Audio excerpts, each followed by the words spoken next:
आज हम पढ़ेंगे पुर्तगाल और डच। पुर्तगाली ईस्ट इंडिया कंपनी और डच ईस्ट इंडिया कंपनी। चलिए स्टार्ट करते हैं। वास्को डिगामा, कल की क्लास हो गई थी। यह क्लास आर ओ और ए आर ओ को ध्यान में रखकर बनाई गई है। बाकी हिस्ट्री जहां भी पूछा जाएगा यह क्लास आपके लिए इंपॉर्टेंट होगी वन डे एग्जाम में। वास्को डिगामा 17 मई 1498 में भारत की बंदरगाह कप्पक डाबू कालीकट पर केरल स्टेट के आसपास मालाबार तट पर गुजराती व्यापारी अब्दुल मनीद की मदद से पहुंचा। जहां पर जहां पर जहाज का नाम जो है ना इसका साओ गैब्रियल था। और इसके इसके स्वागतकांक्षी इसका स्वागत जो है ना केरल के राजा उस समय मालाबार तट पर जो राजा थे जिनका नाम तो नहीं मिलता, बट इनकी पैतृक उपाधि जमोरिन थी, हिंदू राजा थे। इन्होंने स्वागत किया 1500 में ईस्वी में। इसके इसके बाद वास्को डिगामा के बाद 1500 ईस्वी में पेड्रो अल्ब्रेज कैब्रल 13 जहाज लेकर के भारत आया। और आगे चलकर इसी ने ब्राजील की भी खोज की थी। ये वाला स्टेट ब्राजील की खोज की थी। वास्को डिगामा का व्यय छोड़कर उसे भारत के साथ व्यापार करके 60 गुना लाभ हुआ। मतलब कि व्यय छोड़ दिया जाए, आने जाने का खर्चा छोड़ दिया जाए, तब भी उसे 60 गुना का लाभ हुआ था। स्टार्टिंग में जब वास्को डिगामा भारत पहुंचा था, उसको गुजरात के व्यापारियों ने मना किया था, दुश्मन की तरीके से देखा था। लेकिन जमोरिन राजा था तो उसने ट्रेड करने की परमिशन दे दी, जिसकी वजह से वह ट्रेड किया और 60 गुना मुनाफा मिला। अब जमोरिन को भी सोने के सिक्के मिलते थे, हर एक चीज सोने की चांदी की सिक्के धातुएं मिलती थी, यूरोपीय आते थे तो वह 1502 ईस्वी में फिर भारत आया। अब 60 गुना उसको ये फायदा हुआ तो फिर भारत आया। 1503 ईस्वी में अल्बुकर्क भारत आया, तब यह गवर्नर नहीं था। 1503 ईस्वी में पुर्तगालियों ने कोचीन मालाबार के तट पर फैक्ट्री डाली।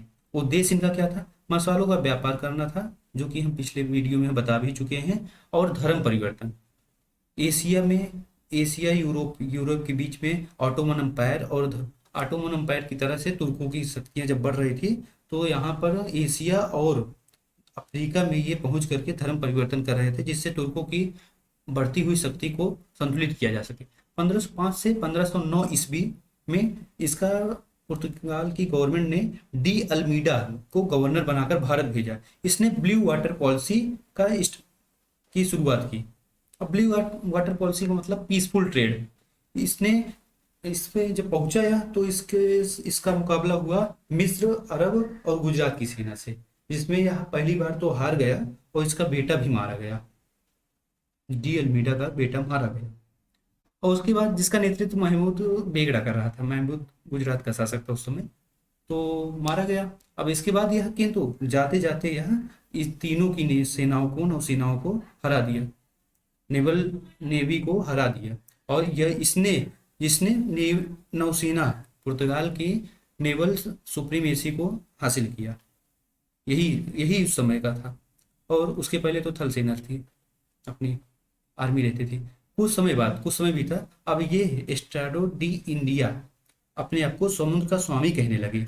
समुद्र में व्यापार के लिए टैक्स भी लगाने लगे, जिसके लिए कार्ड्स जारी किया और अरमीडा काफिला सिस्टम शुरू किया। मतलब पुर्तगाल की गवर्नमेंट जैसे ये चल रही है, पुर्तगाल आपका व्यापार चल रहा है, आपका कोई जहाज जा रहा है, तो यहाँ पर इसके आसपास मतलब इस साइड और इस साइड, दोनों साइड जो है ना, पुर्तगाली जहाज भी जाएंगे, आपको समुद्री लूटपाट से बचाएंगे, सेफली ले जाएंगे। और साथ में ये भी निर्णय लिया कि ये काली मिर्च में इनकी एकाधिकार रहेगा। मतलब काली मिर्च का व्यापार ये खुद करेंगे, आप इनका व्यापार, काली मिर्च का व्यापार नहीं कर सकते। और गोला बारूद जहाज से नहीं ले जा सकते। ये इनका व्यापार के नियम थे। अब तक पुर्तगाल ने बंगाल की खाड़ी और अरब सागर में लूटपाट की शुरुआत कर दी थी। और हुगली जो कि बंगाल में स्थित एक प्लेस है, उसको अपना केंद्र बनाया था, लूटपाट का केंद्र। 1509 ईस्वी में अल्बुकर्क भारत आया और यह दूसरा पुर्तगाली गवर्नर था। 1509 ईस्वी के आसपास अल्बुकर्क आया, ये देखिए भारत आया। और यहाँ डाला थी, यहाँ फैक्ट्री डाली थी कोचीन केरल में। और यहाँ पर लूटपाट हो रहा था इनका पूरा। और लूटपाट के बाद यह हुगली बंगाल में इस जगह पर के ओवरऑल बोला जाए ना, तो इधर जो है ना इस साइड, यहाँ पर ये वाला एरिया जो था, यहाँ पर इनका लीगल बिजनेस था, यहाँ पर इनका इनलीगल, बंगाल में इनलीगल बिजनेस था, इस तरीके से कुछ चल रहा था। पुर्तगाल इस साइड पूरी के तरीके से इस छोर पर हावी हो चुके थे, पश्चिमी छोर पर। तब डच ईस्ट इंडिया कंपनी जब आएगी ना, तो यहाँ पर इस साइड से शुरुआत करेगी वो अपना, जो भी कुछ बनाएगी, आंध्र प्रदेश है, तो यहाँ पर अपने फैक्ट्रियाँ डालेगी। आगे देखते हैं, उसके बारे में बताते हैं अभी। 1509 ईस्वी में फादर लुइस को कृष्णदेव राय के दरबार में भेजा गया। 1509 आप लोग जानते हैं, बाबर के समय, बाबर का समय था, बाबर के समय से थोड़ा पहले कृष्णदेव राय भी रहते थे। तो यहाँ पर कृष्णदेव राय यहाँ पर रहते थे अपना। तो यहाँ पर 1509 ईस्वी में फादर लुइस को भेजा गया, बोला गया आप हमारी हेल्प कीजिए, पुर्तगाल की। तो बट अब कृष्णदेव राय ने इनकी हेल्प नहीं की। रीजन ये था कि कृष्णदेव राय को चाहिए थे घोड़े। अब घोड़े उनको कहाँ मिलते थे? घोड़े अरब के अच्छे थे, तो ये अरब से अपना संबंध खराब नहीं करना चाहते थे, इसलिए इन्होंने पुर्तगाल की हेल्प नहीं की।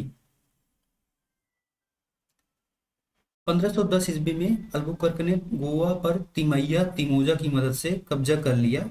उस समय बीजापुर का सुल्तान आदिल शाह हुआ था। आदिल शाह बहमनी साम्राज्य का था, आदिल शाह था। और जब गोवा पर कब्जा कर लिया, अब ये गोवा इनके पास 1961 ईस्वी तक रहेगा। ऑपरेशन विजय के थ्रू इसे छुड़ाया गया था भारतीय सेना ने एंट्री कर करके।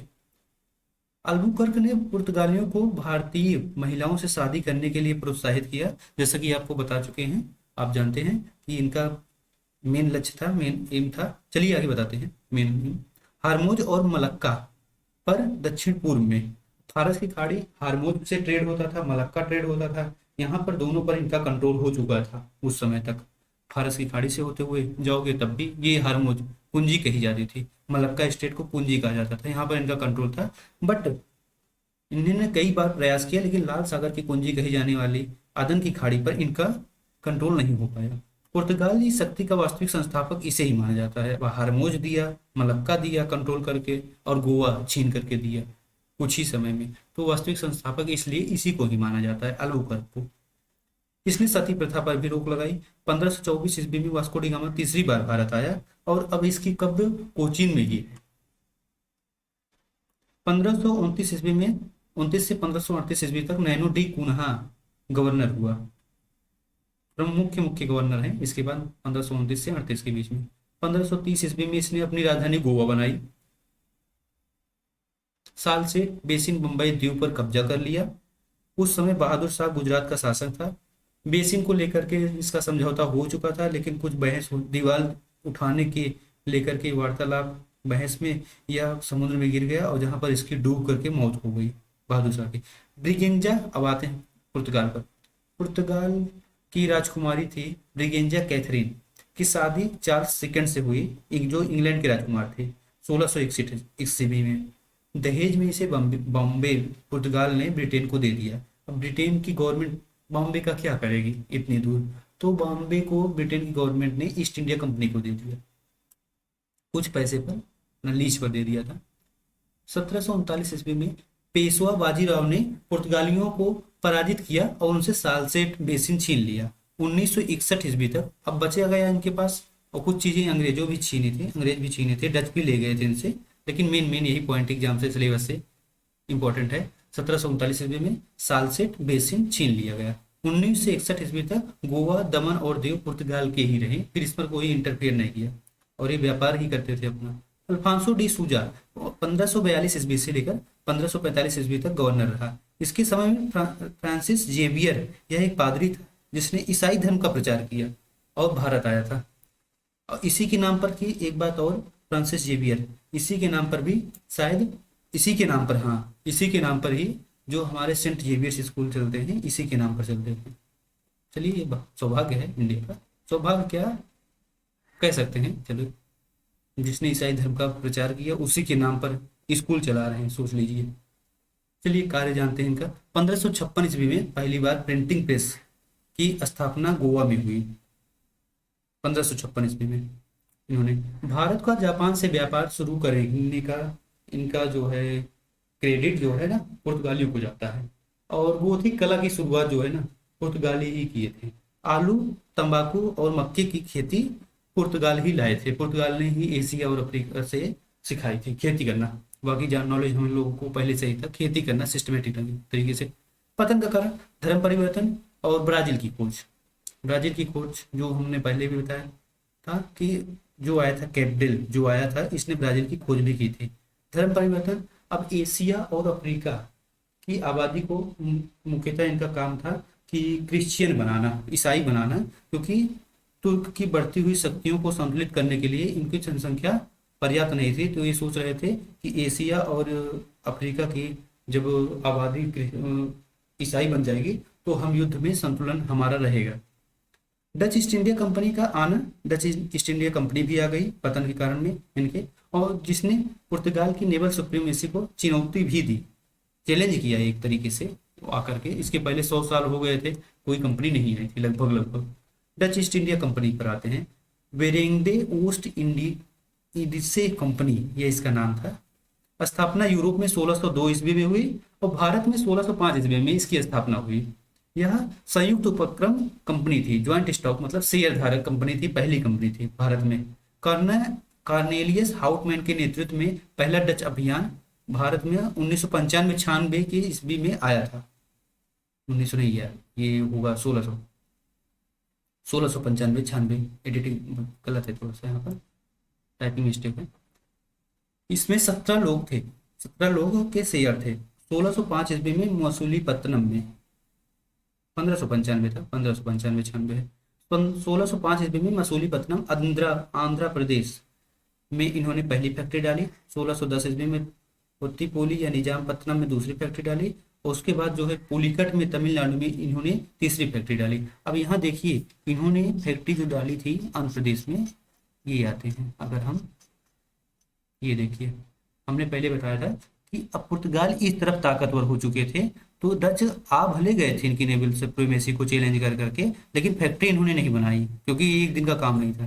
तो इसलिए इन्होंने आंध्र प्रदेश में यहाँ पर फैक्ट्री डाली अपनी, और आगे चल करके डच यहाँ भी डालेंगे फैक्ट्री। चलिए देखते हैं अभी। उसके बाद गुजरात में भी डालेंगे, यहाँ भी पहुँचेंगे डच, क्योंकि एक बार बैठने की जगह मिलनी चाहिए।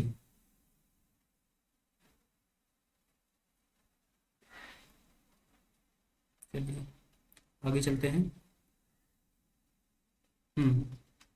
यहाँ पर 1610 ईस्वी में पुलिकट तमिलनाडु में इसने अपना मुख्यालय बनाया और यहीं पर पैगोड़ा सिक्के की ढलाई शुरू हुई, पुलिकट तमिलनाडु में ही इस छोर पर।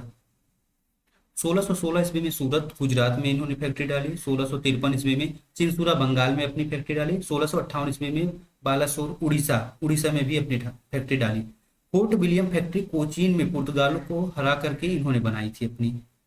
1619 ईस्वी में जाकर्ता जीतकर बैटविया शहर, वहां के राजा से जाकर्ता जीता और बैटविया शहर की स्थापना की। उसी के खंडरों में बैटविया शहर बनाया, और जो आगे चल करके यहीं पर ये लोग चले भी गए थे इंडोनेशिया साइड।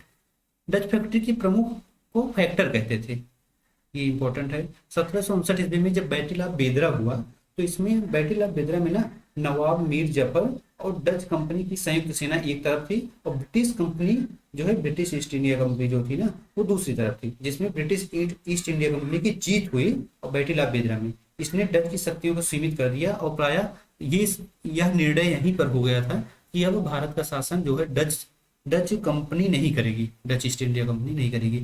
इस हार से डच भारत छोड़कर के इंडोनेशिया चले गए। और भी कई कारण थे, लेकिन यह भी उसमें एक प्रमुख कारण था। इंडोनेशिया में अपने आप को शिफ्ट कर लिया, बैटविया शहर में, जिसकी स्थापना इन्होंने की थी उसी साइड। और डचों ने भारत में कपास के व्यापार को प्रोत्साहन भी दिया था। ये कपास का व्यापार करते थे, कपड़ों का व्यापार। 200 वर्षों में सर्वाधिक लाभांश 18% डच कंपनी ने दिया था। यह भी इसका पॉइंट है। थैंक यू दोस्तों, यह लगभग पूरा कंप्लीट हो गया है पुर्तगाल और डच ईस्ट इंडिया कंपनी से। और लगभग क्वेश्चन अगर आते हैं तो यहीं से आएंगे। तो यह क्लासेस आर को ध्यान में रख करके बनाई गई। बाकी वनडे क्लासेस के लिए सभी के लिए इंपॉर्टेंट है, जो भी वनडे क्लासेस हैं। और थैंक यू क्लास, जय हिंद।